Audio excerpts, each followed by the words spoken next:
Awesome. So for those of you that have not met me, I am Nicole Solomons. I am the program manager here at the Global Compact Network South Africa, and I will be your host for the next hour and a half. At the moment, we are in the welcome and introduction. We started on exactly 10 o'clock. Very proud of that. God, look at that. So from there, we will go into, we will ask our colleagues at Corruption Watch to talk a little bit about the current landscape and some Zondo report insights. We have Nikki van der Riet. From there, we will go into an EOH case study that put together quite a nice presentation. And of course, then we will do some live questions and answers.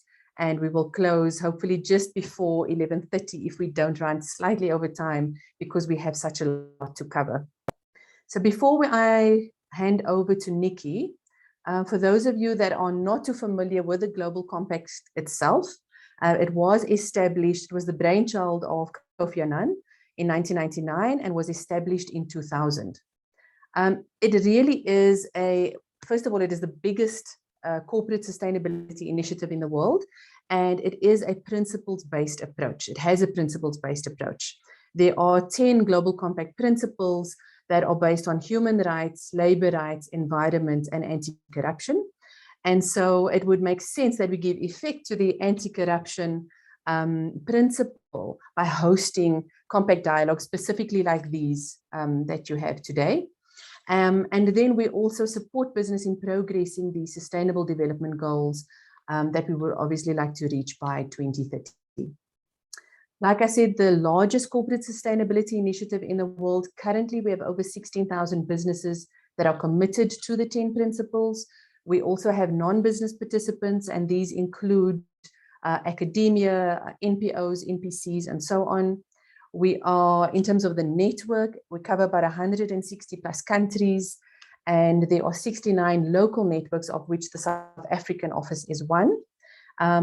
Also, just in terms of all of those businesses that we have as part of the Global Compact, we can really reach millions and millions of employees through the program, especially if we have sessions like these where you can invite employees to participate as well.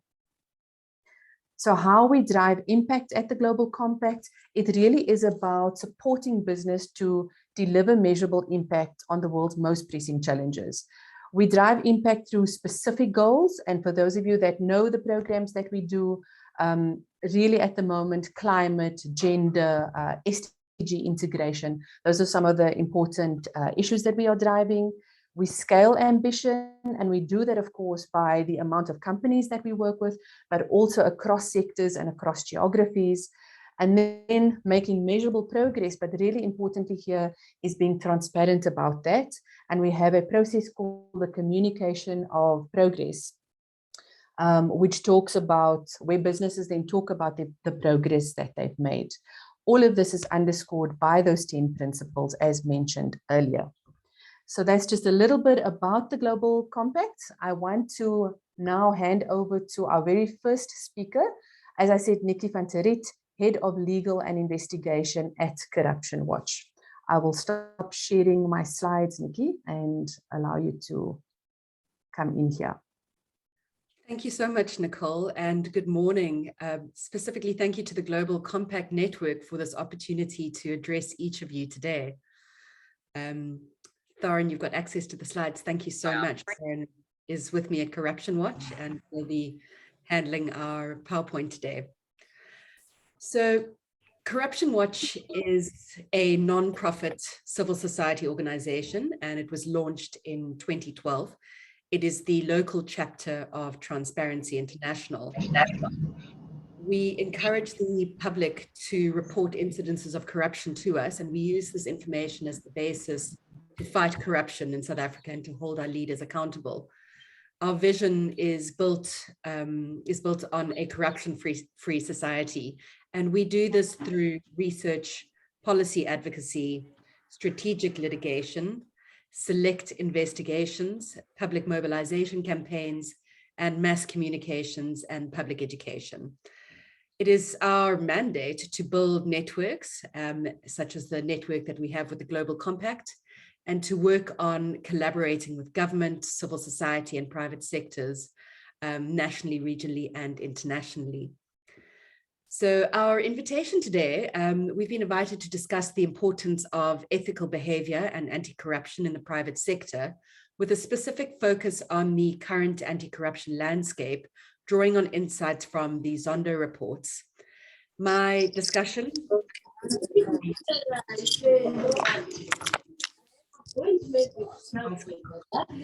mute. Thank you. My discussion will be structured by giving context through the Zondo Commission, moving on to a section about understanding corruption and its basic principles, giving some insights into integrity and anti-corruption in the private sector, and then concluding with my final thoughts. So let's kick off. We've received 4 of 5 parts of the Zondo Commission, which report currently spans 3,000 pages. And it is these recently released reports which mark an inflection point in our democracy. These function as an archive of what many consider to be a lost decade. The findings illustrate an old point. Corruption is able to flourish if business and government integrity lapses. President Ramaphosa highlighted the point that state capture was not only caused by corrupt politicians in an address to a business forum, as reported in Business Day yesterday. He stated that one of the greatest blows of state capture was the weakening of our public institutions and SOEs, and that these were also weakened through private company interests. He said billions were looted through the SOEs and the capacity of the state was steadily eroded, and in many cases even destroyed.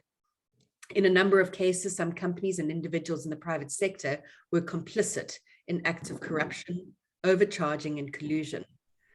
The era of capture was also associated with illicit financial outflows, tax evasion, and other financial crimes. And he concludes by saying some of our compatriots in business participated in all of this as well. So what do the reports show us? The reports provide in explicit detail an account of how politicians and business people conspired to essentially steal the state's resources. And at this point, I want us to remember that not all corruption in the lost decade was linked to the Guptas. Many other businesses and business people unrelated to the Guptas were complicit in corruption. The reports show how key governmental institutions like the NPA, the National Treasury and SARS, and SOEs like Eskom, CASA, and SAA were captured or almost captured by two things: a pattern of strategic appointments and dismissals, with compliant individuals being appointed and resistant individuals dismissed, with the result of power being centralized in the hands of a corrupt elite. The reports also show how abusing procurement processes lead to the award of lucrative contracts based on patronage rather than fairness. And as articulated by President Ramaphosa on Wednesday, and of particular relevance for us today, is that reports highlight the role of the private sector in facilitating and engaging in corruption. The finding of the Zondo reports are an indictment on both the political and business communities operating in this country, as over 500 people and entities, if not more, have been implicated and referred for further investigation. Yet, in providing forensic insight into how corruption was able to flourish in the state capture era, the Commission's findings and recommendations provide vital guidance on the steps that we need to take to cultivate anti-corruption and thus to cultivate a culture of business integrity. Drawing from Transparency International's Business Integrity Country Agenda, the BICA, which we call, which is an agenda for reform and a collective momentum for change towards more business integrity amongst key stakeholders, we know 4 things. Number 1, corruption has both a demand and a supply side, with politicians creating the demand through their desire to steal and their access to state resources, and businesses creating the supply by providing them with opportunities to do so through paying bribes, for example, and by laundering and stashing the stolen funds, all while taking a cut along the way. For example, government bodies often paid substantial fees to consulting and advisory firms for work that was either ought not to have been done, or which provided absolutely no value. So Bain, for example, which was hired by SARS without a tender even being put out for work, which is a complete contravention of procurement policy, and McKinsey, Trillion, Regiments Capital, which are controlled by the Gupta associate Salim Essa, they were hired at Transnet and Eskom. Banking and accounting firms also played a role in facilitating state capture by abdicating due diligence and other legally required business practices. For example, for years, PwC gave clean audits to SAA, despite the board being in a precipitous governance decline. Nedbank facilitated complicated interest swap contracts with AXA, allowing money to be extracted.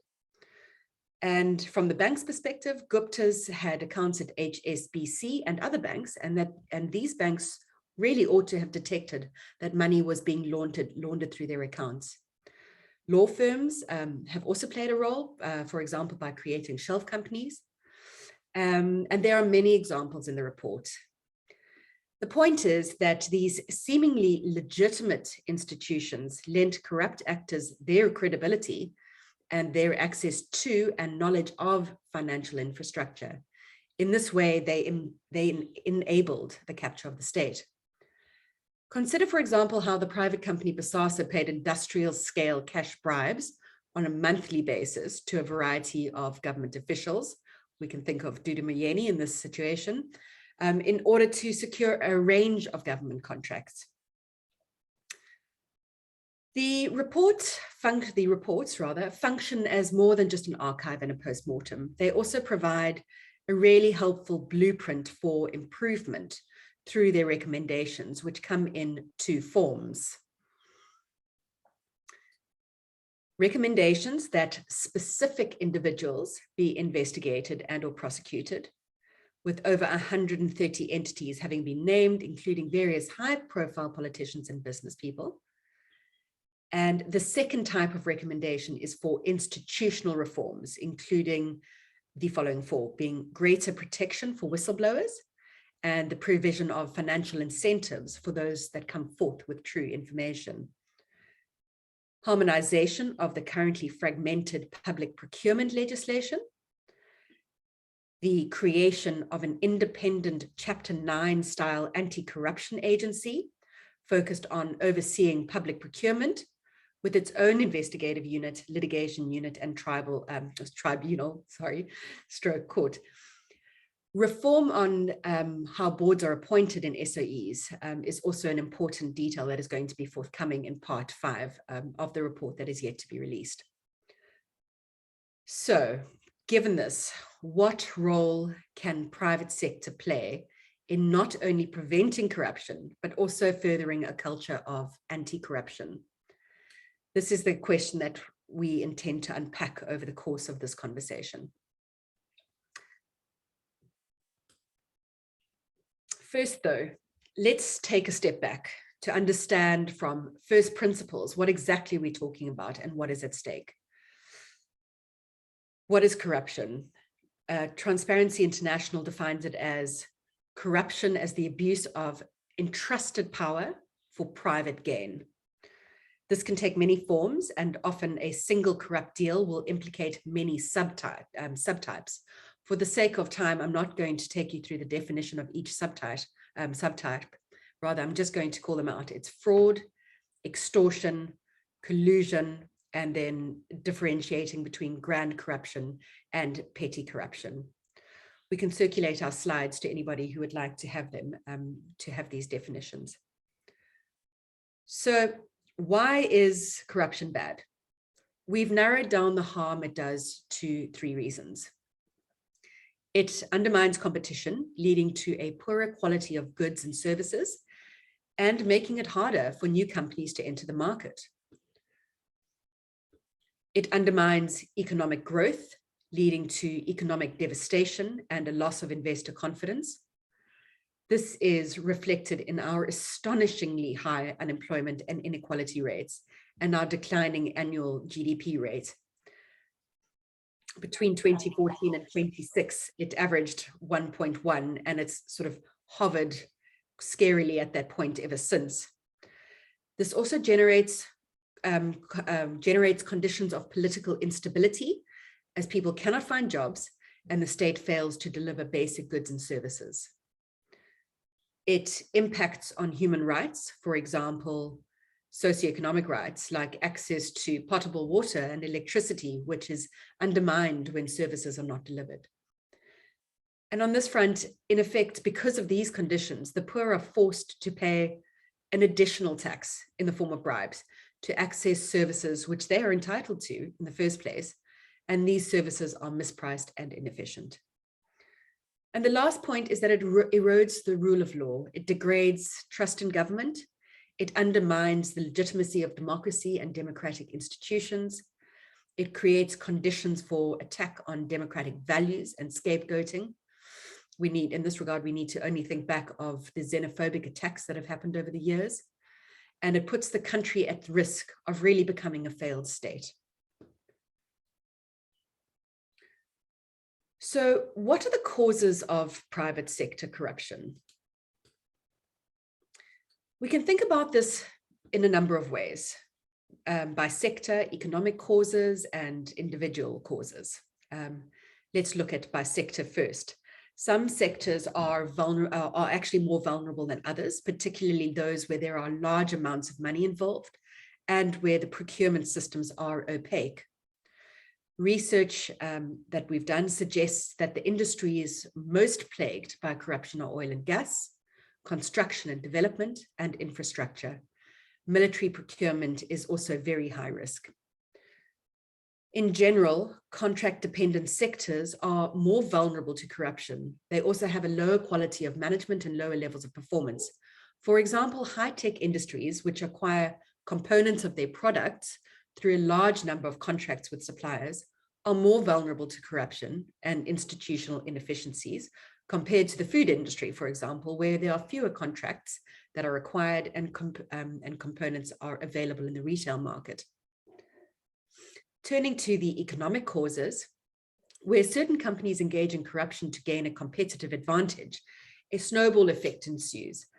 Other companies feel pressured to also engage in corrupt activities and to remain competitive. Corruption can become just a cost of doing business, where, for example, the payment of bribe is seen as necessary rather, to make headway in a dysfunctional bureaucracy. Setting aside the moral problem of engaging in corruption for a second, it's important to recognize that the business benefits to engaging in corruption typically only accrue to a few companies at the expense of all others, and that they only exist in the short term. In the long term, on the other hand, corruption degrades the business environment. It hampers economic growth, constraining development, and restricting the ability of other businesses to enter into and grow in the market. It really also acts as a disincentive for possible investors. Some of the individual causes of corruption on an individual level, there are various narratives that we've all heard around sort of the dinner table. These include, well, everyone else is doing it. It's not my responsibility, or the ends justify the means, or it's just the cost of doing business. These narratives really do fail to account for the business cost of corruption, as we've already discussed. And left unchecked, the above can give rise to a culture of corporate corruption. Such cultures are thus both a consequence of private sector corruption and a cause of further corruption.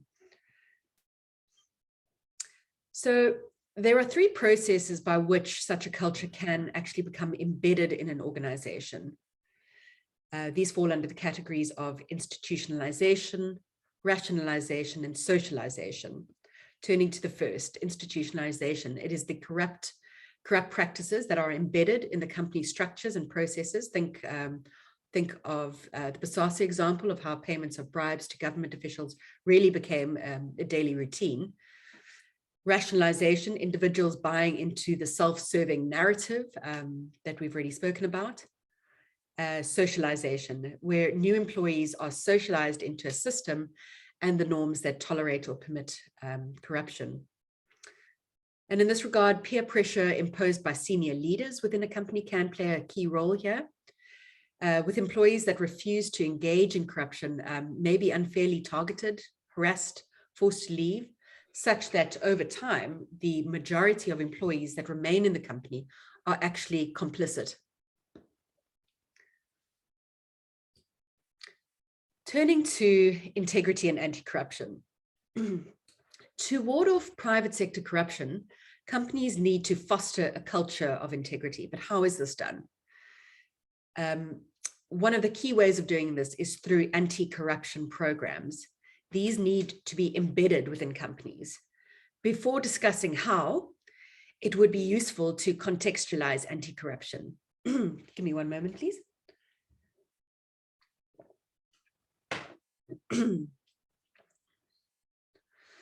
So broadly, anti-corruption refers to anything that opposes and inhibits corruption.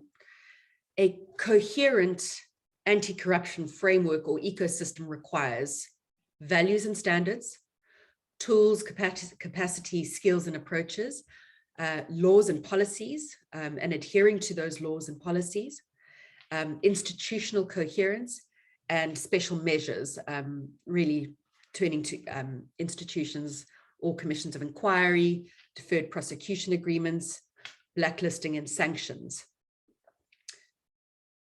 In thinking about anti-corruption, it can be useful to distinguish between reactive measures, for example, investigations, prosecutions, and consequence management. But even better is the preventative and proactive way of dealing with things. So, for example, dealing with procurement data transparency, effective monitoring systems for everyone, from line officials to oversight, law enforcement, and civil society, and good preventative measures put in place to reduce the need for reactive measures.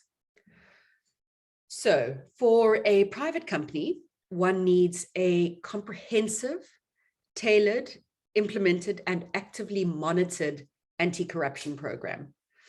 Note that this is not a legal requirement. The legal requirements that exist in relation to the private sector corruption emanates primarily from legislation like PRECA, FICA, and POCA, the acronyms, they're up on the slides. And while these requirements prohibit various forms of corrupt conduct, they do not make taking positive steps mandatory. Some related requirements exist. For example, the Protected Disclosures Act places obligations on certain companies to have whistleblower reporting mechanisms, which are in practice virtually never enforced.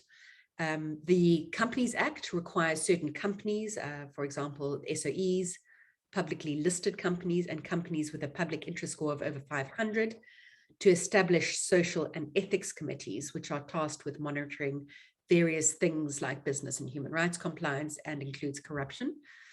In addition, of course, we've got the Common Law and the Companies Act, which put in place fiduciary duties of directors. But all of this is really a far cry from what is actually required to embed anti-corruption in an organization. And we'll turn to this shortly. Anti-corruption programs are really in line with international best practice. They're good for business and a moral imperative, given the state of the country that we find ourselves in. They are the best way that the private sector can fight corruption. Society won't tolerate further unethical practices, and civil society really is starting to play a large watchdog role. For example, Corruption Watch, in collaboration with the Overseas Development Institute and the National Business Initiative, frequently release transparency and corporate reporting reports, most recently the one that came out in 2020. And in these reports, a cross-section of companies representative of those operating in the national market are assessed, and that we do so by using publicly available data and scoring companies along 3 themes, one of which is the strength of their anti-corruption programs. The other themes are their organizational transparency and their financial data reporting. And it's through civil society organization and reports like this, as well as through the media, where companies are named and shamed, that those who engage in corruption, they really do risk the harm to their reputation, which can have a negative impact on continued business.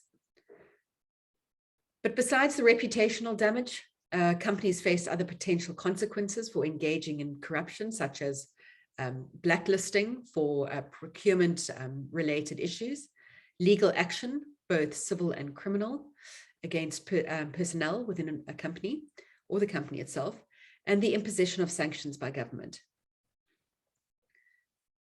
To be effective, an anti-corruption program needs to be proactively developed in advance of the detection of corruption. It needs to be informed by values and standards like transparency and accountability. And it needs to include detailed policies on company-specific corruption risks, such as the kickbacks, extortion, protection money, facilitating payments, conflict of interests, gifts and hospitality, fraud and money laundering, and political and charitable contributions. How should these risks be dealt with in terms of both detection and the imposition of consequences for violation? Well, we've got 4 suggestions, which include management systems and procedures outlining frameworks for risk assessment, training, sanctions, whistleblowing, continuous internal self-review, and external reporting. Our second suggestion is to be supported by adequate resources within the company. It's also really vital that leadership sets the tone from the top, that these policies are conspicuously taken seriously and adhered to by senior management within the business, and not just taken seriously by the HR and legal departments. Lastly, monitoring to provide details on resources and on training activities to ensure risk assessment is done. And the best practice is actually to do the risk assessment before implementing the policy, to ensure regular evaluation and review, to provide details of incidence rates of corruption in financial statements, for example. It's also valuable for companies to work together, for example, by engaging in sector-specific or multi-industry initiatives, locally, regionally, and globally, to share their experiences, learn from peers, and in partnership with other stakeholders, contributing to leveling the playing field. Today's dialogue with EOH is a great example of how this can be done. So this can actually really improve the business environment to rebuild trust. And just drawing to a close, what we as an organization at Corruption Watch strive for is a society where corporate integrity is the norm. Each institution that is able to conduct itself with such integrity brings us closer to this goal. And these are the goals that are articulated in the UN Global Compact Principle 10 and the UN Sustainable Development Goal number 16. We know that companies are capable of living up to these standards, as we've seen certain companies score quite highly in the TRAC report that I referred to earlier. We believe that a better world is possible, both in terms of the environment in which businesses interact and the environment in which our citizens live, if we coordinate and collaborate to embed integrity and anti-corruption within business. This is not sufficient to eliminate corruption, of course. We also need the reforms in government policies and in the governmental institutions to give effect to them. But businesses can play a key role in steering these conversations and in rebuilding our trust in the economy. Lastly, ethics in the private sector and the implementation of rigorous anti-corruption programs is a necessary step towards a more prosperous South Africa. Thank you so much for your time and for listening. I appreciate it. Excellent. Thank you so much, Nikki. Thank you so much, Corruption Watch. We won't have time for questions at this point. We are exactly on time though, so I'm really happy about that. We will be handing over to EOH, who have prepared an excellent presentation for us. After that, we will then open for questions as well. So I will hand over to Sipiso, if you can start the the recording. Thank you.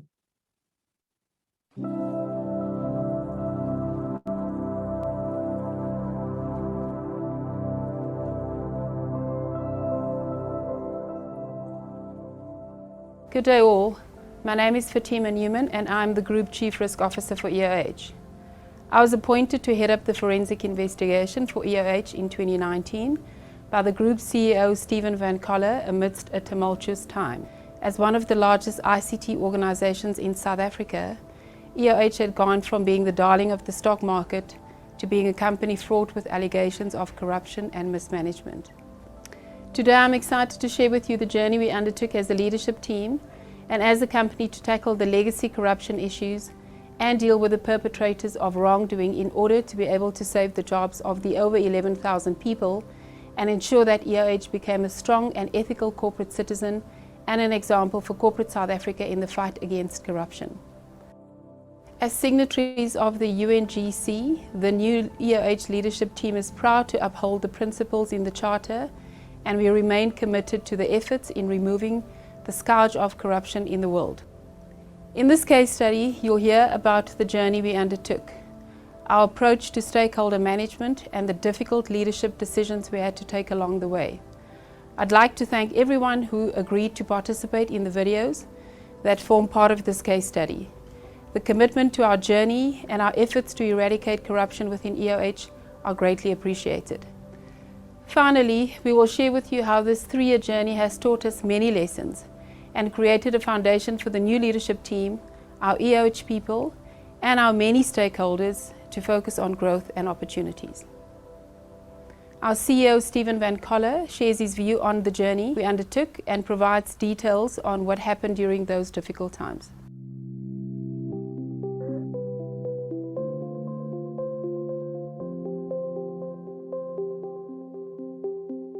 I first became aware of the corruption issues when a whistleblower went to the newspapers and they published an article in February of 2019.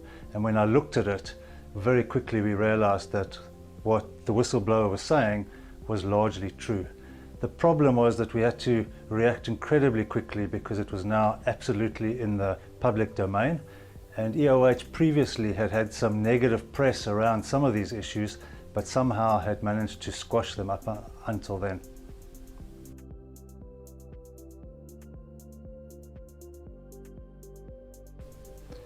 Well, the first thing was I needed to get all the information, and so we did 2 things. Firstly, I went out to the various businesses that were implicated to see what was going on, and I very quickly found an email trail of the businesses complaining to head office that there was a problem with that specific deal. And when I interviewed the people, there was clearly a problem. So what I did was I went to ENS, who were already involved in looking at 1 or 2 issues for us, and gave them an absolute open mandate to have a look at every single large public sector deal we had done since I think about 2015. And that's when we started to see this train, or this small group of people at head office were using some of their positions of power to obviously win contracts.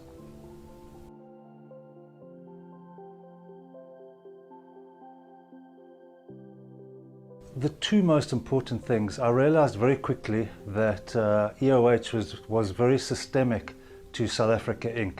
We were in the middle of most financial institutions. We were in the middle of 2 or 3 of our largest metros, and if we just disappeared, there would be some systemic issues in South Africa. So the first thing was to have a look at our stakeholders and say to them, what do you want me to do? So we went to National Treasury, we went to CETA, we went to BLSA. The second thing was EOH employed over 11,000 people, excluding contractors. And I just realized that 99% of people are actually honest. They want to come to work, do a proper day's job, look after their family and go home. And it was a small group of people who were actually ruining it for everyone. So saving jobs was absolutely imperative. So I had to go from there to all our customers and say to our customers, this is what I propose to do. If I do this, will you still remain a customer of us and keep our business in place? And history tells us that that was exactly the right thing to do.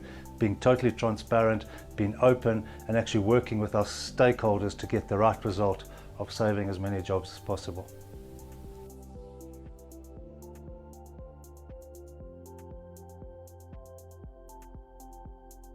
Well, what we did, and this was really one of the best board decisions, because we really debated what we should do, because at one point we really didn't know what the outcome was going to be. But in that board debate, we decided that we would split the running of the company from the actual investigation. And so ENS Africa got this unfettered access to all our books and records and email servers and everything. And I was almost excluded from it other than the reporting back, and that was always a board subcommittee. And in that way I could run the business, but the investigation could go ahead unfettered, and we could be totally transparent about it because there was no way I could interfere with it. And that's really what we've done. You would have seen at the Zondo Commission, I gave a general view on what was happening at EOH, but ENS Africa gave the actual specifics. And we've done that in every instance where there's been an investigation. We leave it to ENS Africa to give the detail, because I was never in the detail. I was really trying to save the business with our customers, with our stakeholders, to make sure we could keep the jobs alive.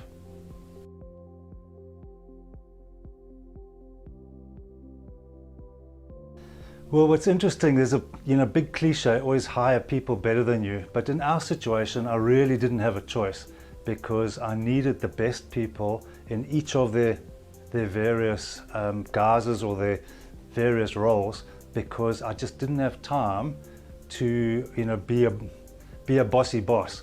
I really had to let them do their stuff, and I needed to have the best of the best so that I didn't have to look over my shoulder all the time. And in hindsight, it was really the best outcome, because we've ended up with an amazing business. We've actually been able to package some of our solutions around governance, risk and control, and we're busy selling those solutions at the moment. And that's really been fantastic to see how a group of really capable people can actually go ahead in parallel rather than in series, and you get a great outcome. We had to move fast. That was the only way to get it done in such a short period of time.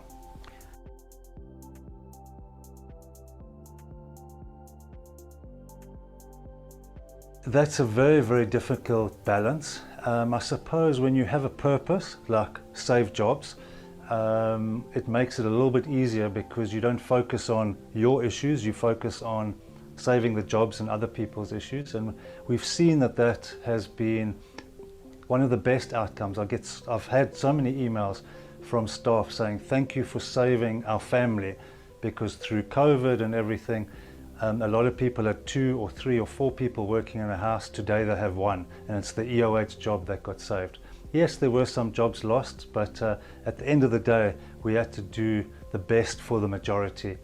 And so what I try to do is I try to outsource a lot of things. Don't take it on your shoulders and try and sort it all out yourself. Get the best people, like the Martin Kingstons, like the ENS Africas, Michael Katz's. I got good counsel from National Treasury. I got good counsel from the chairman of KPMG, Professor Wiseman and Kuchlu, who had also had to deal with issues at KPMG. So the main thing was you need to outsource the decision making, because otherwise you can never do it yourself.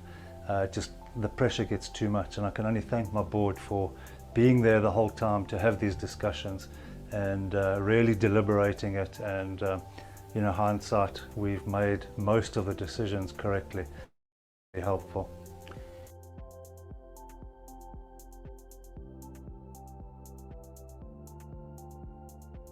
The biggest thing I think is that culture beats strategy every day. It's your people that are driving the business, but culture comes from the top down. It's not a bottom-up thing. So you have to have the right culture at the board, at the executive committee, in the leadership, to enable a business to drive doing the right business with the right people in the right way. In many organizations, corruption often gets swept under the carpet. People often know what is going on but do nothing. As a new leadership team, our approach was to break that mold in terms of dealing with issues like this. We decided to lead with transparency and to take a deep dive into the challenges brought about by the previous management team. Sometimes when things appear to be at their darkest, you realize the resilience of the human spirit and how much stronger you are when you tackle things together. This was our approach, and I invite you to think about this as you watch this next video, which really captures the essence of our efforts in stepping into unknown territory, embracing the challenges and trusting one another, our partners in the investigation and our people as we undertook this journey towards finding the light.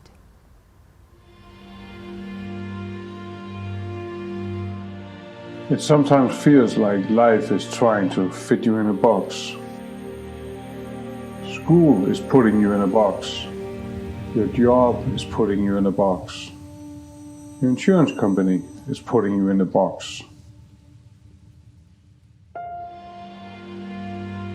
Maybe you don't fit in this box. Maybe you don't want to be in this box at all. And the only way out is the dark road.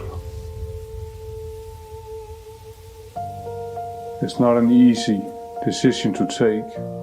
It's not an easy road to walk. But the feeling of being trapped in a box is just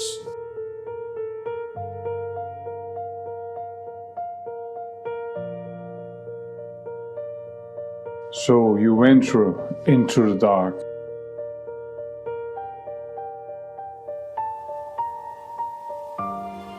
And it turns out that the dark doesn't hurt. Your eyes adjust and you see where the road is leading. It often leads to a point where you have to take a leap of faith or go back to the box.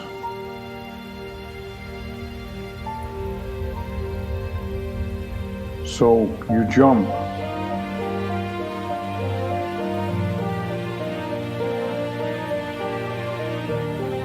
The faith bit is not so much in the leaping. It's in the landing.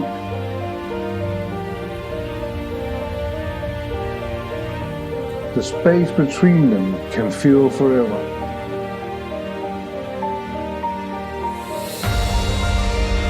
But when you land, and you will, you learn that the landing teaches you to fly.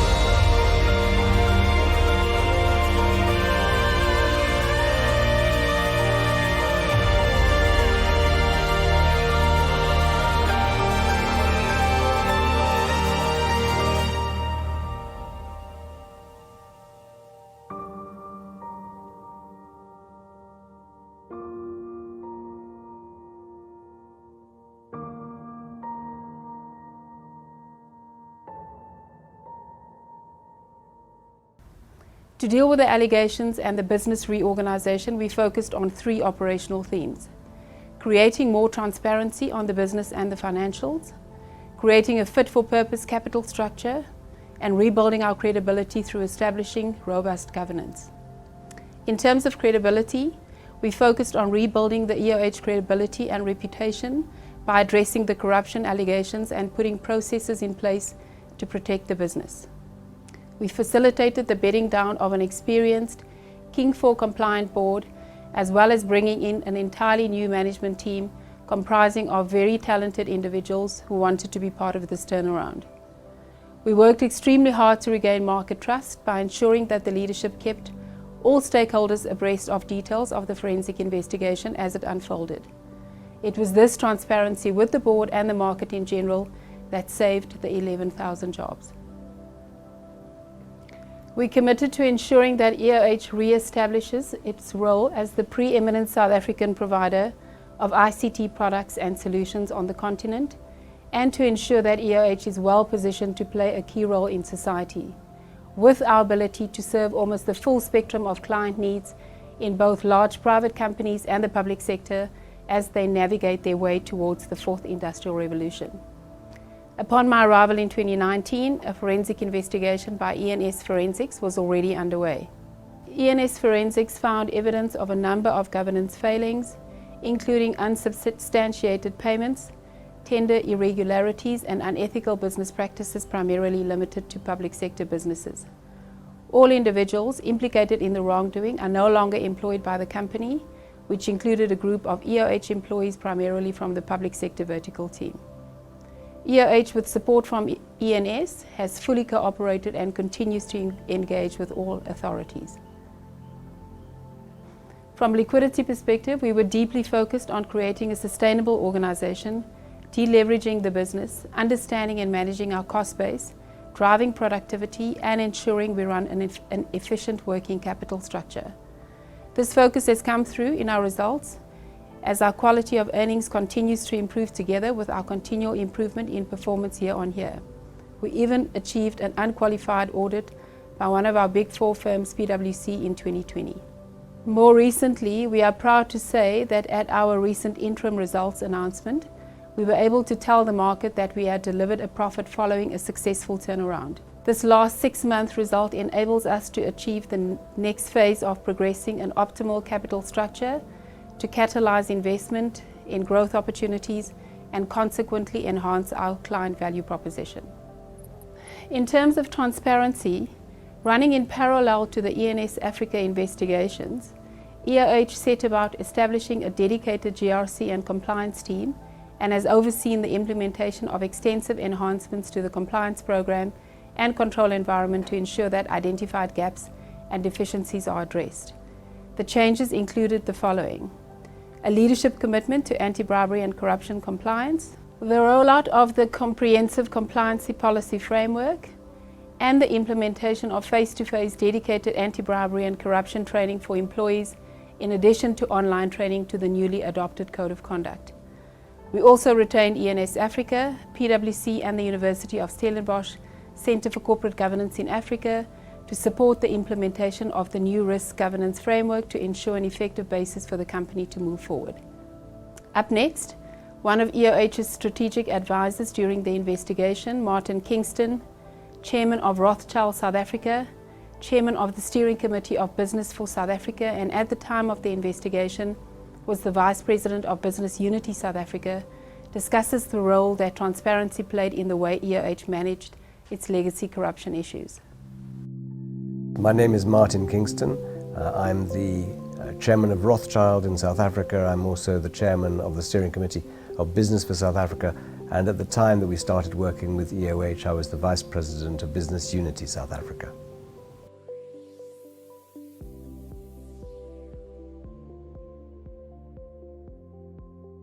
When Stephen joined EOH at the very beginning as CEO, he asked me to come in and we discussed the fact that he felt intuitively that there were problems within the system, and we decided that we needed to open up the issues very transparently and indeed very aggressively, because Stephen, as an incoming CEO, had in fact the mandate to be able to do that. And of course what we found, the more that we peeled this onion, was the more rotten it was, and the need to be, as I said, very honest, very transparent and very comprehensive in dealing with the problem. And Stephen and his board, I have to say, didn't hold back from ensuring that all the necessary internal and external resources were deployed to try and understand just how pervasive and comprehensive the corruption and malfeasance had been.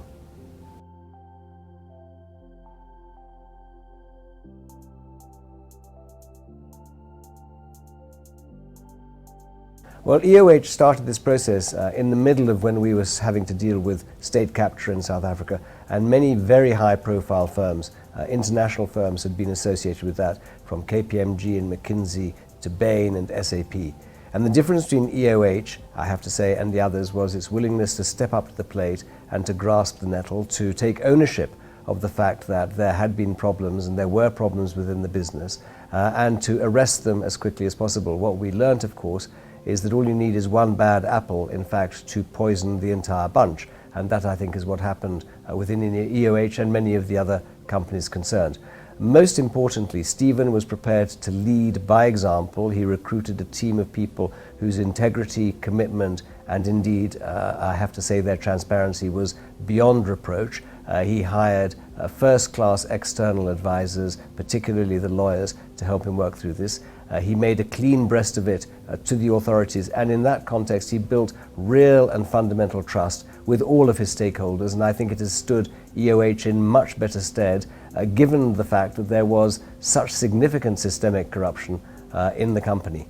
And many companies in South Africa who've been involved actually should take a leaf from the EOH book because we found that there is a great reticence on the part of companies. Maybe they fear prosecution, maybe they fear an impact on their share price, but in fact the reputational damage that occurs if they don't acknowledge their role is even greater, in my opinion. And Stephen was a pathfinder in that regard, and I think has set a way forward for many of us, not just in South Africa, but further afield.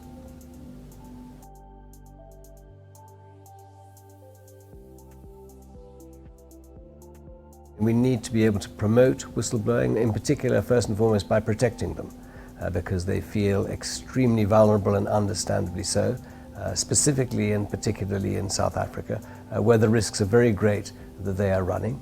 The companies and indeed the country needs to have a culture of openness, of honesty, of integrity, as I said before, and whistleblowers need to be actually encouraged in a system that enables them confidentially and sometimes anonymously to be able to inform the management, the leadership of the company concerned, without having to go to the authorities as to problems that exist within the company, without fear or favour as far as the whistleblowers or indeed the company itself is concerned.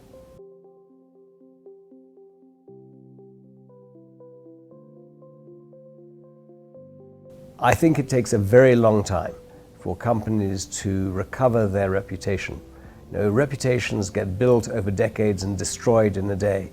And what we've seen in the context of the corruption, malfeasance and maladministration in South Africa has been that the denial of the fact that there was wrongdoing that has taken place, or indeed continues to take place, undermines both individual and indeed corporate credibility and therefore reputation. And it takes a very long time to rebuild trust and confidence both in the individuals, the executives, the boards, and indeed the companies concerned.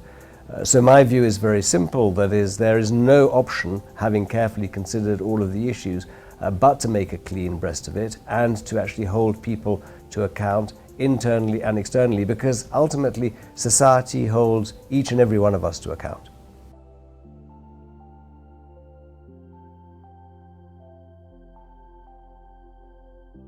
EOH, in my opinion, is a case study of how one should deal with issues. A new management came in, it found out that there had been significant levels of corruption, maybe only a handful of individuals, but it had contaminated the entire company and indeed the perception of the company, with radical ramifications for its employees, for its shareholders and for its stakeholders more broadly. And they have held the line over the last 3 years in prosecuting that approach, as I said, of integrity and transparency. And I think it is really a very good role model for other companies, both in South Africa and internationally. Since embarking on its turnaround strategy, EOH has made great progress towards building a sustainable organization whilst navigating the negative effects of the issues inherited from previous management, as well as the impact of COVID-19. The near-term priority has been on improving EBITDA performance, as well as the disposal of non-core units as part of a deleverage strategy, while building a robust governance framework to enable the future growth of the business. Our business is now more focused and less complex, with our capital structure and cash generation improving. As we embark on this new phase in our evolution, following a period of consolidation, our emphasis is now on enhancing our value proposition and growing our core business from a top line and earnings perspective. We are well positioned to take advantage of the exponential shifts in the world today, which create an opportunity to be the most attractive digital transformation enabler throughout Africa and beyond. We continue to deliver on all our promises and ensure that EOH quality of earnings is retained. From May 2019 through to April 2022, we have seen a vast improvement in solidifying our governance framework. We continue as a board and as a management team to have zero tolerance for bribery and corruption. This can only happen if you have the right people and procedures in place. The team and the people have really come together in our Road to Green process. This is real testament to our EOH people and their character and ability for change. As we embarked on our turnaround strategy and strengthen our efforts to deal with the legacy issues from the past, the new EOH leadership team, along with the board and our strategic advisors, focused its efforts on actioning meaningful and sustainable changes. In this next clip, our current EOH chair of the board, Mr. Andrew Mthembu, talks about the importance of EOH leadership walking the talk.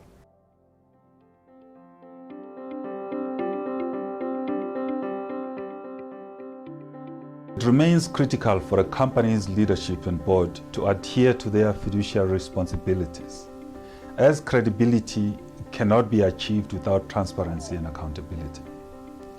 As a board, we realize the importance of supporting the CEO and leadership team in its efforts to uncover the full extent of the legacy corruption. This was done in order to hold accountable those who committed the wrongdoings and to ensure that they were brought to book. As a responsible corporate citizen, we also acknowledged that we needed to lead the way in terms of how we dealt with all our stakeholders and to ensure that at all times they were kept informed about how the process was unfolding.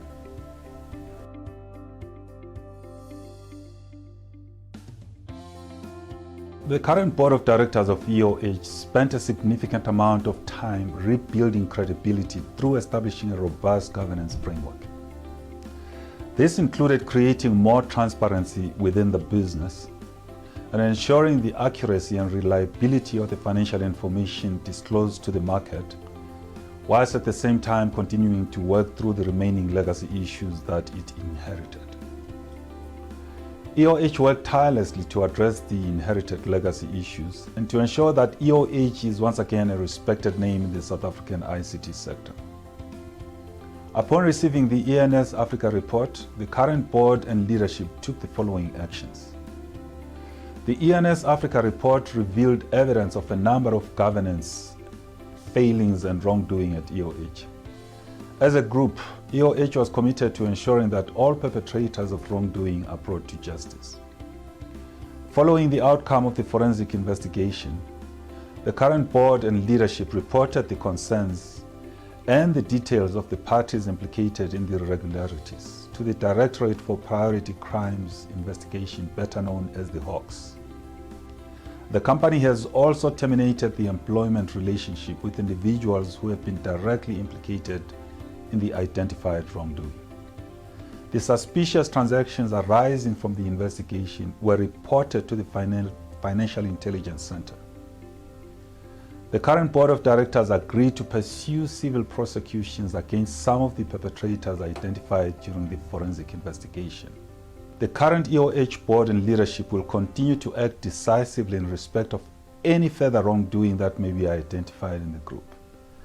And this is as part of its business as usual, and also in line with its zero tolerance on corruption policy. Some of the significant legal actions EOH has taken on its road to green were to comprehensively and strategically deal with and close out all of our legacy contracts identified as part of the forensic investigation. EOH then engaged with the SIU to settle overpayments received by EOH on 2 contracts in particular. EOH were requested by the Zondo Commission to present evidence on matters relating to state capture. These presentations happened during November 2020 and May 2021. In addition, EOH instituted civil action against the perpetrators and previous management to claim damages it suffered due to unlawful payment practices and harm caused to EOH's reputation. Although the actual costs incurred with ENS forensics surpassed 50 million rand, EOH incurred further costs as a direct and indirect consequence of the wrongdoings, that being enterprise development loans that we needed to write off, a JSC fine that we needed to settle, repayment to the SIU for contracts related to overbilling, massive legal fees, costs of specialized advisors, and the setting up of a GRC function and the consequent controls. We had massive enhancements in our finance function, and from a board of director engagement perspective, there was a lot of effort put into that. We estimate the aggregate amount of hard costs to be in excess of 231 million rand. However, in terms of the indirect revenue lost due to reputational damage and write-downs, the amount is likely to be between 500 and 1 billion rand. Man hours spent on the investigation. From an external perspective, ENS Forensics have spent more than 11,000 man hours on the investigation and engagements with regulatory authorities. From an internal resource perspective, we spent in excess of 100,000 man hours on the investigation and cleaning up the consequences of wrongdoings. The investigation took management time away from focusing on the business and its growth. It also required collaboration across the group, and input was required from our legal, finance and our risk and compliance team to manage the process. We also had to keep engaging our customers, employees and shareholders on our progress and remediation plans, which was managed by our client-facing teams as well as our HR and comms functions. A dedicated project team was set up to manage and resolve the active legacy public sector contracts identified by the investigation as being a high risk. Legal teams have been mandated to recover damages suffered and defend claims by restricted suppliers. Furthermore, and following the conclusion of the investigation, we had the Zondo Commission during November 2020 and May 2021.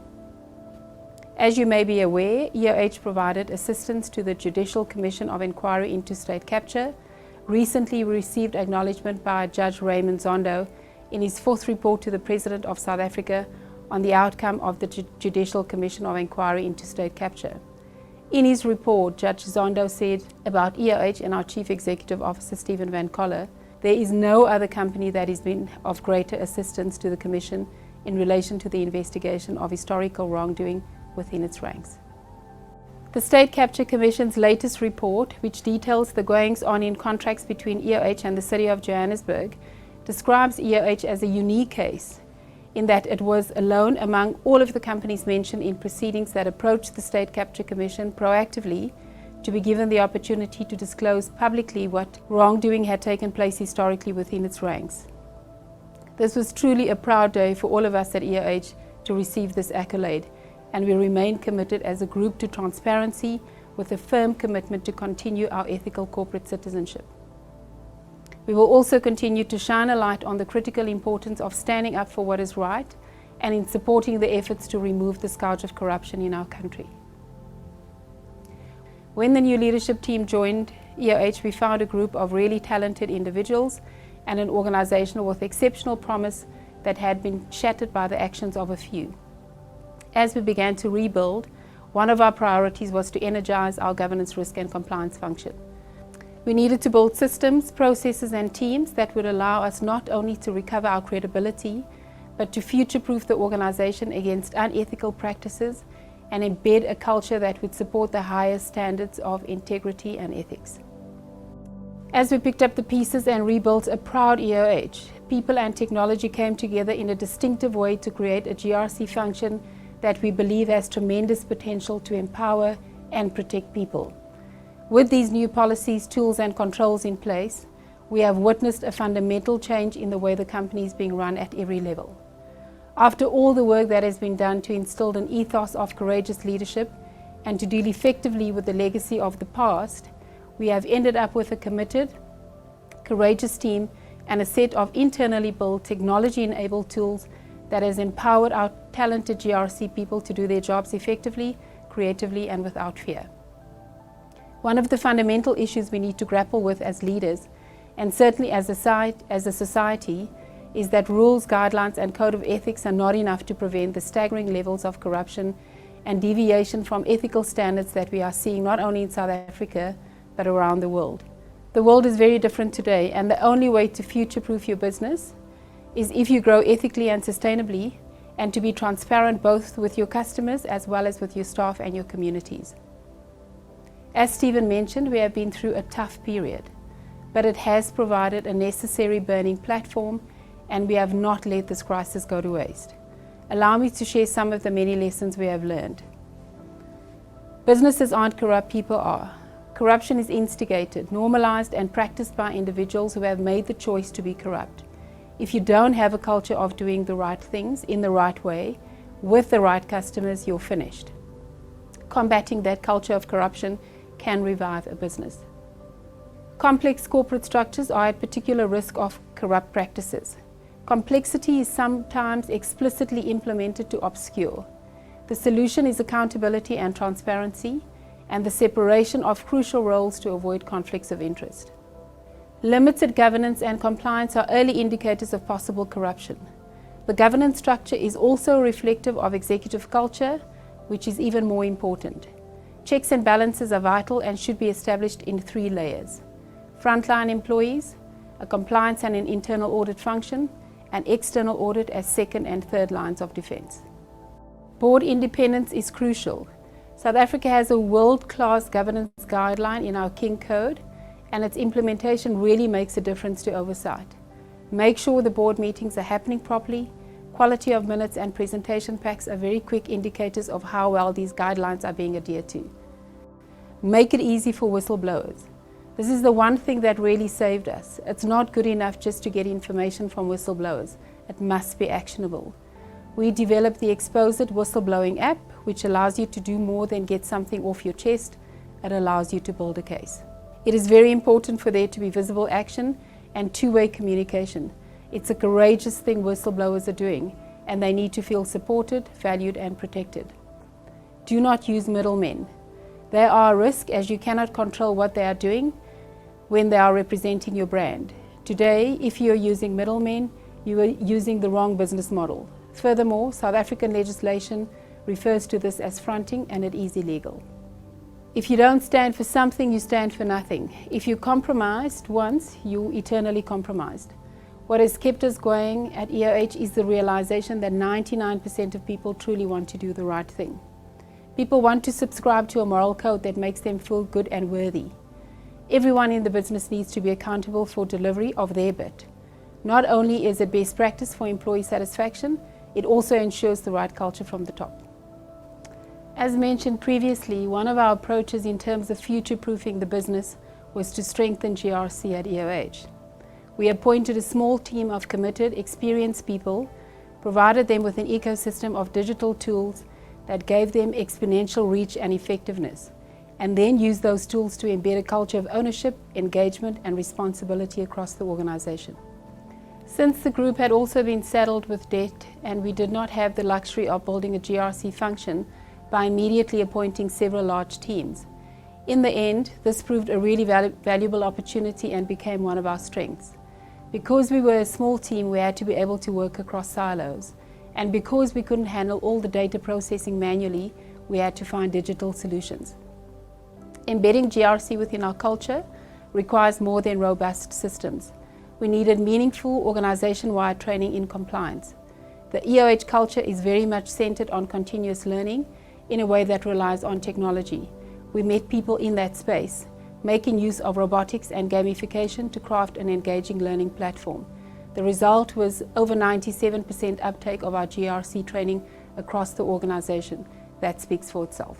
The toolbox that the developers and system engineers across EOH created allows the technology to do what it does best, which was not to replace people, but to enable people.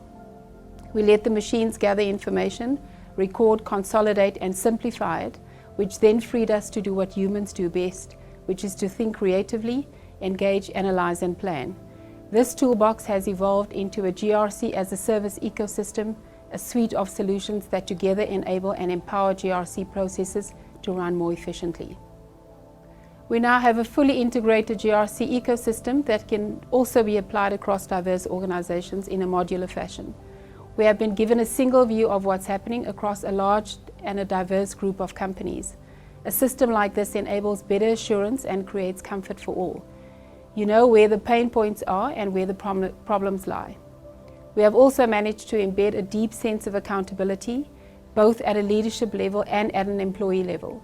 And by automating regulatory and legislative requirements that were manual and time-consuming, we've also seen significant savings in time and money. EOH is now firmly on our road to green, which is what we call our journey towards a verifiable, meaningful, lived compliance with high ethical standards at every level of the organization. We believe this approach to GRC is a game-changing model which provides a shining light in guiding all of our efforts towards building an ethically driven, values-based culture for our organization and for our continued work in the public and private sector. In terms of the public sector, we have introduced a playbook to guide our sales teams in terms of their engagements and to ensure that there is the appropriate governance structures and support in place to ensure that we always do business in the right way and with the right people. If it weren't for the courage, perseverance and fortitude of whistleblowers, we would not have been able to undertake and complete this journey. I pay tribute to them for their bravery and remind us all about the critical role they play in lifting the veil on corruption globally. They need to be protected, supported and celebrated. Having completed our turnaround strategy and put our legacy issues behind us, we believe we have a solid foundation for future growth. Although this was a tough journey, we needed to go through it as a team. And together we rallied around a future vision for ourselves that could be built by adopting a solve mindset. We continue as a board and as a management team to have zero tolerance for bribery and corruption. And this can only happen if you have the right procedures and the right people in place. This really is a continual improvement program. And as a team and people, we have really come together on our Road to Green process. Our turnaround speaks for itself, and it is a real testament to the EOH people and their character and ability to be agile and to adapt. Our past is behind us. EOH is now back in the black, and we are ready to go get our future. Finally, in this last video, Alan Pullinger, CEO of the First Rand Group, talks about the client perspective of the legacy corruption issues at EOH. Hi, I'm Alan Pullinger, First Rand CEO.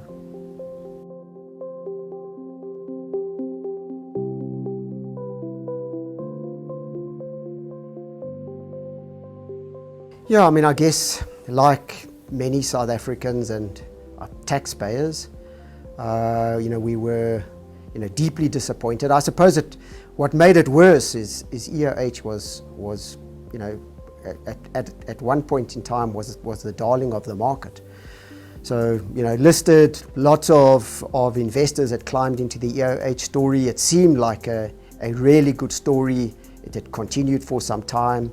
It was one of the hot stocks, if you like, in the market. And I guess, that all came down. So it wasn't just the corruption, but it was also the investment proposition and the story, which I think disappointed so many people. A lot of people lost money in the business, that had invested in the shares. And then I guess, one always, hears an issue around fraud, and, one hopes it's contained. Maybe it's a minor issue, it's sort of blown out of proportion. But I guess as more and more detail came out, and the extent of it, I think it was deeply disappointing.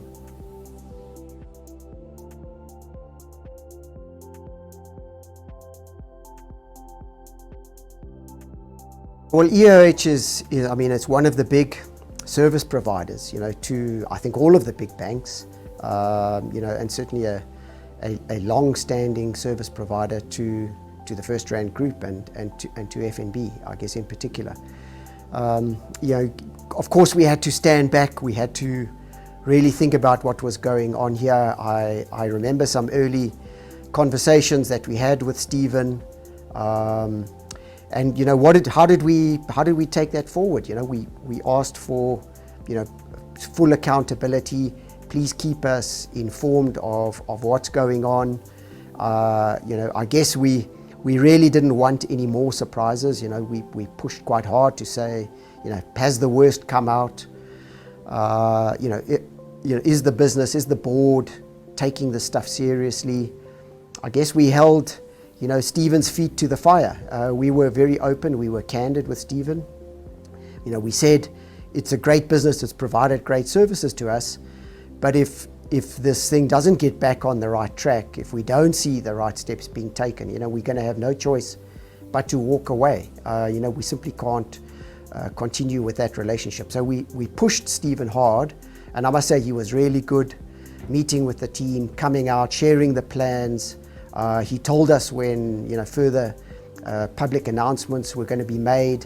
Of course, we followed a lot of that progress in the press and the own statements that EOH put out, and we were comfortable that it looked like there was remediation taking place.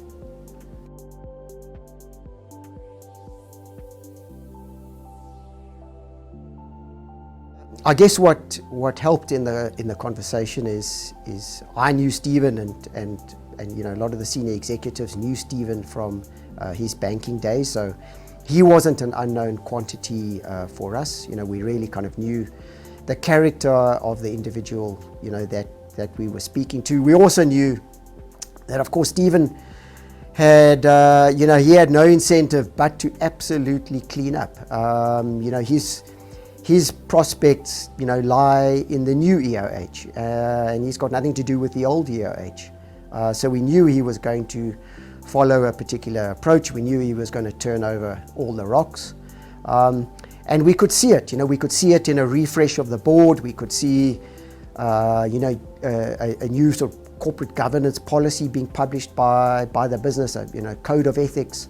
There was a lot of change that we could see in the organization. And then, of course, you know, EOH, you know, really did pitch up at the Zondo Commission, and they received very high praise from the Chief Justice, and there wasn't a lot of praise that has been dished out to, you know, to corporates in the 4 volumes that have been published so far. But EOH was singled out, you know, and really stood out, I think, head and shoulders around the way they approached the commission, the degree of transparency, the unpack. I think they've spoken very candidly. The stuff EOH themselves have done, you know, around purging themselves of the people, you know, that caused all these problems for them. They've launched their own legal proceedings against them to try and recover shareholder money, you know, and perhaps money that is due back to the state for some of these projects. So, I mean, I guess when you really stand back, it's not that fraud happens in an organization and that's the end of it. It can happen to any organization, and certainly, you know, when all of this stuff has happened, you know, we haven't sat back and gloated. You know, we've asked ourselves, okay, in our own organization, are we sure we haven't got this stuff? How do we know we haven't got it? And the issue is not that it doesn't happen. As I said, it's more about when it happens, what do you do? And here I can really say, I think EOH does set an example, I think, for corporate South Africa. You know, there are few corporates that have really gone to the extent that EOH has to kind of tidy up the mess, put it to bed, making sure it's transparent, making sure there aren't further surprises coming out. And as tough as it is now for EOH, there's no doubt that organization is going to emerge a lot stronger and a lot more ethical, I think, than probably it ever was. Thank you for your time. We will now take questions.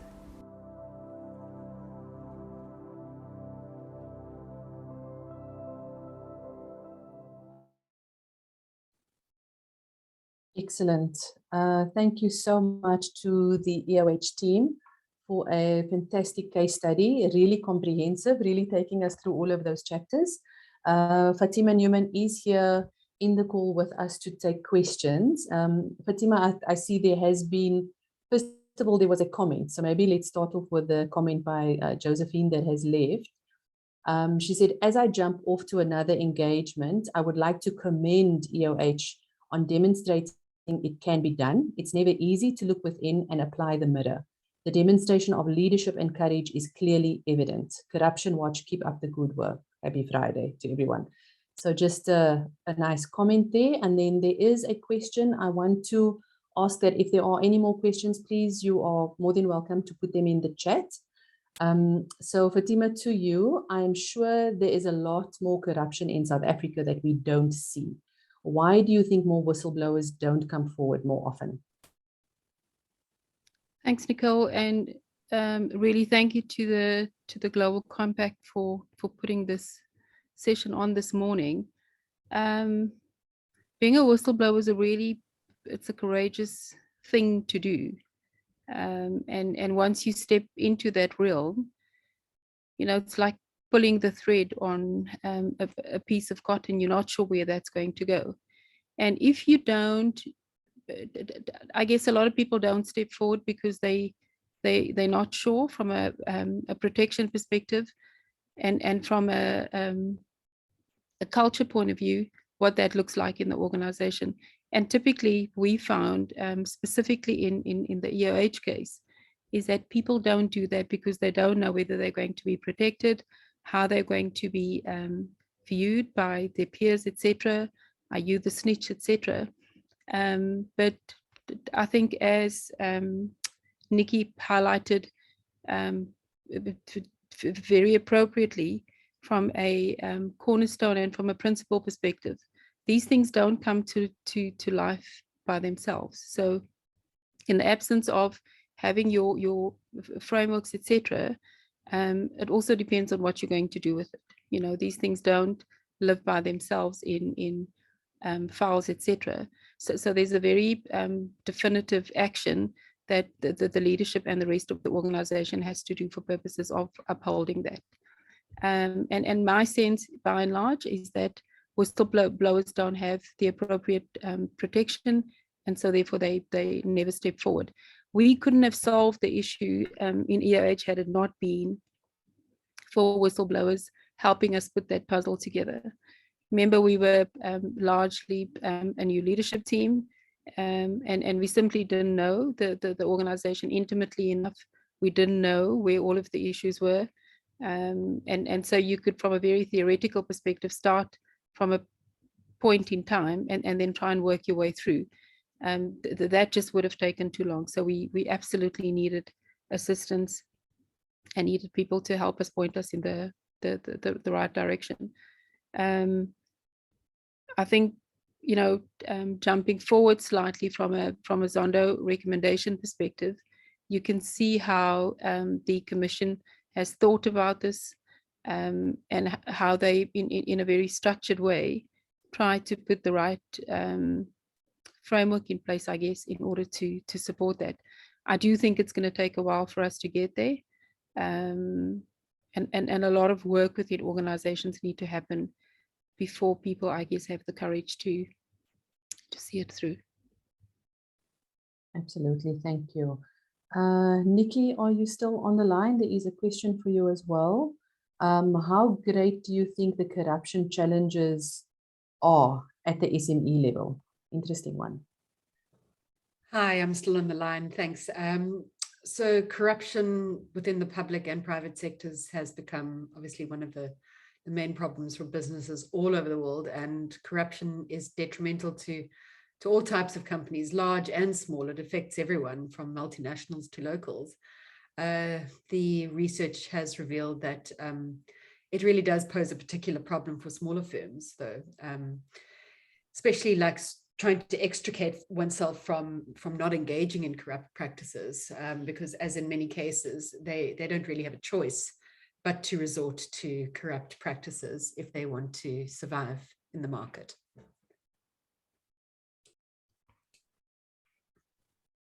Thank you. Please feel free to put questions in the chat. We have time for one more. In fact, we have one from our side, Fatima, and it's more about the value chain.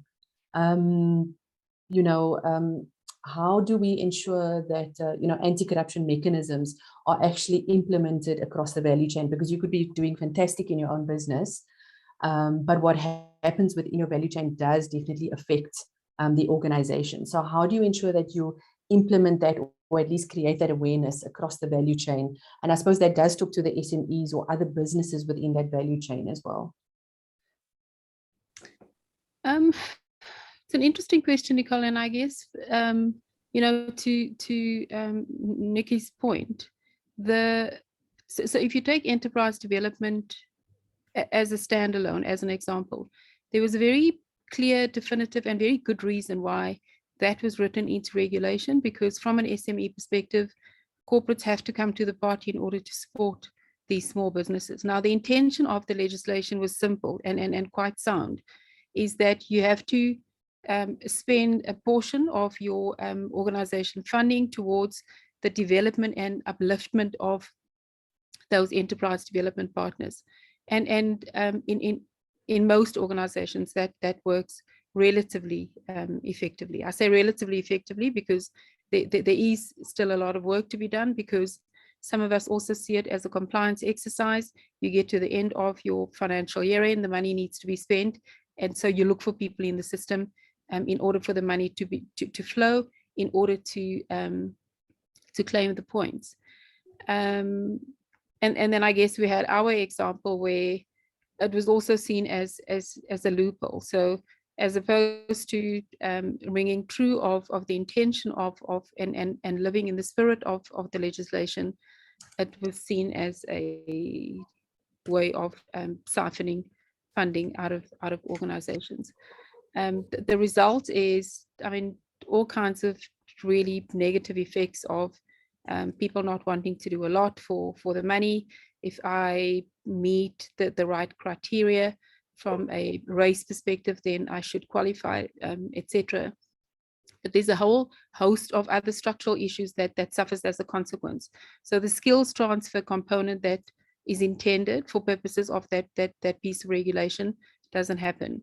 The upliftment and the broader getting that SME into our value chain for purposes of growing that SME never truly happens. And you know, you can see that there's lots of examples in the South African context where SMEs get paid the last, they don't understand the rules, and so they take shortcuts, they get exploited and taken advantage of, because the intention and the spirit of how the regulation was intended, that never really came to fruition. So the recommendations from a Zondo perspective again is there was good intention, and did we as a leadership pull that through into our organizations? And I think that's what the Zondo Commission is trying to drive really hard, is that from a stewardship perspective within the country, that when you're seen as a leader and you're entrusted in a particular role, that you take the role in its entirety really seriously, and you really, you know, the saying about with great power comes great responsibility. And I think that outside of the very regulated environments, as in financial service, etc., that hasn't translated across other industries more broadly in South Africa. And I think that's really what the Zondo Commission is trying to drive, which we are supportive of. I think Stephen mentions it in his video, that strategy, it's culture, it's strategy for breakfast every time. And you know, that really is the thing. So it's one thing saying something and not really living up to it. It's one thing taking the role and not living up to your full obligations from a leadership perspective. And I think that the balance in that needs to settle across corporate South Africa. Thank you so much. There is one last question. We've been very good on time, but we are running out now. If there was one thing that you would be allowed to implement with no cost constraints or restrictions, so dream world, that you believe would change the game against corruption, what would that be? And I think that could be for yourself and for Nikki. That one thing, no constraints. Oh gosh, you could have me here all day on this particular question. It's a great question. From my side, I think it would be developing institutional capacity and coherence between the SAPS, the Hawks, the NPA, the AFU, SIU, SARS, etc. I think building strong institutions is really central. It's a central challenge of development and in controlling corruption. A well-functioning public management system, it has to be, we need a strong legal framework, we need an independent judiciary, and we need vigilant civil society organizations. But yeah, particularly from within, if I look at it through the lens of what's happening at, you know, the Hawks and the SAPS and the SIU, it would be wonderful to see a more professionalized and capable institutions to take us through the next process that we have to go through after the Zondo results. Awesome. It is Thank very you so much. interesting question. I think I'd probably center it on the word accountability, but really delve deeply into what does that mean. So in my role as the head of an organization, in my role as the head of treasury, in my role as a minister, in my role as a teacher, in my role as a parent, what does that mean from an accountability perspective? And I think if we really shine the light internally to ourselves, we need to start with that. It seems to be missing from a moral fabric perspective, and something we need to address across South Africa more broadly. So I would drive hard on the accountability bit, and really focus hard on ourselves, that it starts with us. What do we need to do, and what do we need to do differently every day? Because you need to defend that action tomorrow if it comes to light. To treat it like your own. If this was my Transnet, if it was my Eskom, if it was my municipality, if it was my EOH, or my house and my children, what would I do in order to leave a legacy, and for whoever to look back proudly, and for me to proudly look back and say, well, I've done my best and I've given it my all. I'd probably leave it on that one word, really, for people to think about it very deeply. Perfect. Thank you so much. We are 1 minute over. I want to say a huge thank you to our speakers, to Nikki and to Fatima, to Corruption Watch E and EOH, for being so open and transparent with us in this dialogue today. There is a link in the chat at the moment. The Compact Dialogues on the SDGs and 10 Principles is a really important thought leadership for us at the Global Compact Network SA. So please fill in the survey before we drop off the call. We'd like to also know what other pertinent and relevant topics could be covered in future dialogues. And also just to say thank you for your time. Thank you for the hour and a half. It is quite a bit to ask for in our very busy schedules at this moment. The Global Compact Network also has many tools and resources that can support your business in this ethical and anti-bribery and corruption journey. So please talk to us if you are interested in those tools and resources that can be made available. But other than that, I want to thank you all for your time. Have a fantastic weekend. Be safe, and we will see you at the next dialogue. Thank you so much. Thanks, Nicole, and everyone else for hosting us.